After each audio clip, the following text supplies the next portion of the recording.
5 राज्यों के विधानसभा चुनाव से बने माहौल ने 2024 लोकसभा चुनाव के लिए भी स्टेज सेट कर दिया है। इन राज्यों के नतीजे आने के बाद तो चर्चा सिर्फ 2024 की होगी। विधानसभा चुनाव के नतीजों के प्रिज्म में 2024 की व्याख्याओं, भविष्यवाणियों, अनुमानों, अटकलों का दौर चलेगा।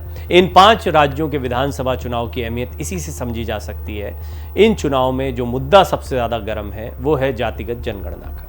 विपक्ष इस मुद्दे पर हमलावर है। कभी कास्ट सेंसस की विरोधी रही कांग्रेस, जिसकी जितनी संख्या भारी उसकी उतनी भागीदारी का नारा बुलंद कर रही है। अपने चुनावी वादों की पोटली में राष्ट्रीय स्तर पर जातिगत जनगणना की गारंटी दे रही है। बिहार में जातिगत जनगणना या सर्वे हो चुका है।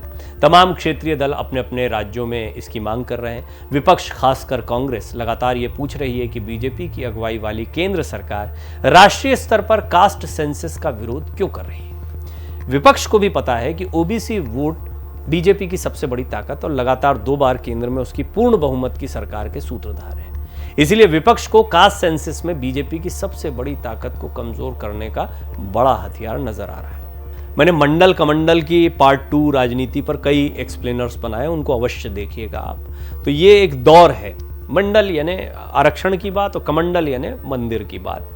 तो धर्म और ये जो जाति है इसकी एक राजनीति है और भारत में गहरे बैठी हुई है, उसका दौर चल रहा है। बीजेपी ने भी आक्रामक विपक्ष की इस रणनीति को भांप लिया और कास्ट सेंसस पर अब उसका रुख नरम हुआ है। केंद्रीय गृह मंत्री अमित शाह ने कहा है कि बीजेपी ने कभी भी कास्ट सेंसस का विरोध नहीं किया है। वो बस जल्दबाजी में कोई फैसला नहीं लेना चाहती। विपक्ष को घेरते हुए उन्होंने ये भी कहा कि हम राष्ट्रीय पार्टी हैं, हम कभी कास्ट सेंसस पर वोट की राजनीति नहीं करेंगे। कांग्रेस पर कास्ट सेंसस के बहाने बांटो राज करो की राजनीति करने का आरोप लगाने वाली बीजेपी खुद कहने के लिए मजबूर हुई है कि वो कभी भी कास्ट सेंसस के विरोध में नहीं रही। छत्तीसगढ़ के लिए पार्टी के मैनिफेस्टो को जारी करने के बाद केंद्रीय गृह मंत्री अमित शाह ने कहा कि बीजेपी ने कभी भी जातिगत जनगणना के विचार का विरोध नहीं किया, लेकिन इसका मतलब ये नहीं कि पार्टी जल्दबाजी में कोई फैसला करे। इस पर बहुत सोच समझकर फैसला लिया जाएगा। शाह ने कहा कि सभी से राय मशवरे के बाद पार्टी कास्ट सेंसस पर उचित फैसला करेगी। उन्होंने कहा, हम एक राष्ट्रीय पार्टी हैं और हम इस मुद्दे पर वोट की राजनीति नहीं करते। कांग्रेस ने छत्तीसगढ़ के लिए जिन 17 गारंटियों का चुनावी वादा किया है उसमें कास्ट सेंसस कराना भी शामिल है।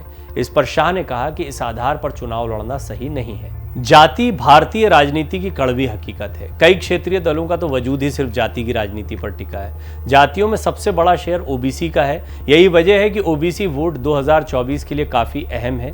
हर राजनीतिक दल ज्यादा से ज्यादा ओबीसी वोट को अपने पाले में खींचने की जुगत में है, क्योंकि ये उनके लिए सत्ता की सीढ़ी का काम कर सकती है। देश की कुल आबादी में करीब आधा तो सिर्फ ओबीसी है। नेशनल सैंपल सर्वे ऑफिस के मुताबिक देश की कुल आबादी में ओबीसी की हिस्सेदारी 42% है और मंडल कमीशन के मुताबिक यह आंकड़ा 52% है।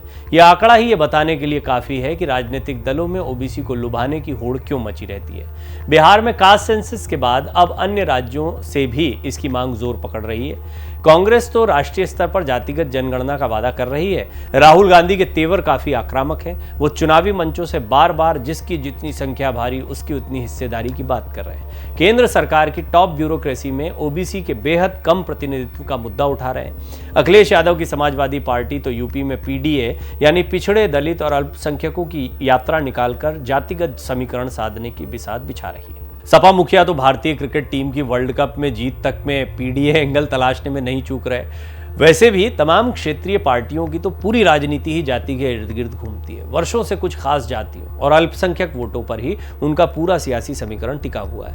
बीजेपी की नजर केंद्र की सत्ता में हैट्रिक लगाने पर है। आंकड़े गवाह हैं कि 2014 और 2019 के लोकसभा चुनाव में उसकी प्रचंड जीत की कुंजी कहीं ना कहीं ओबीसी वोट के हाथ में थी।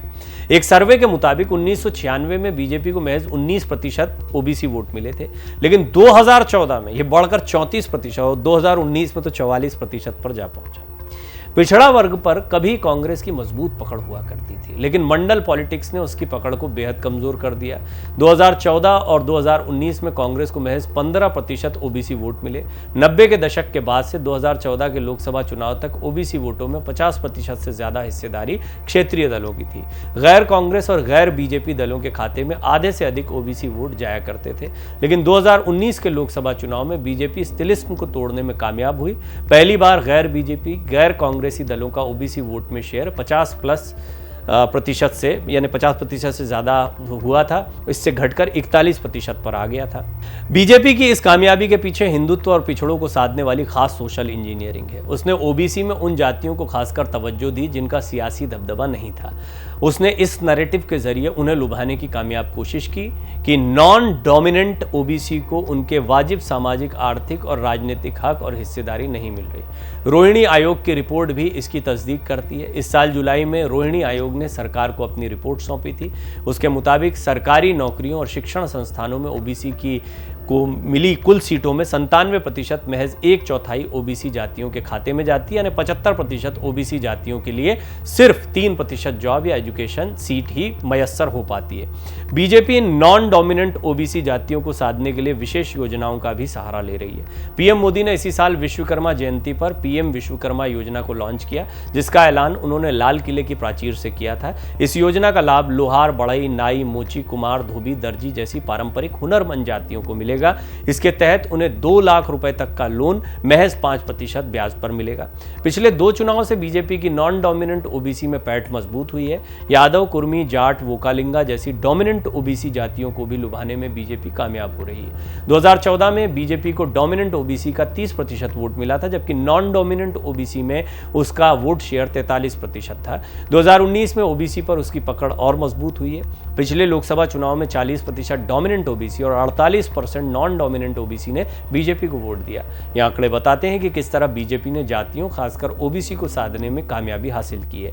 अगर वो लगातार तीसरी बार केंद्र की सत्ता में आना चाहती है तो उसके सामने ओबीसी पर अपनी पकड़ को बरकरार रखने या उसे और मजबूत करने की चुनौती होगी। ओबीसी वोटर्स में बीजेपी के दबदबे को खत्म करने के लिए विपक्ष कास्ट सेंसस के मुद्दे पर आक्रामक है। उसे भी पता है कि बीजेपी के इस मजबूत स्तंभ को गिराए बिना उनके हाथ सत्ता नहीं आने वाली। आने वाले समय में जाति की राजनीति की धार और तेज होगी।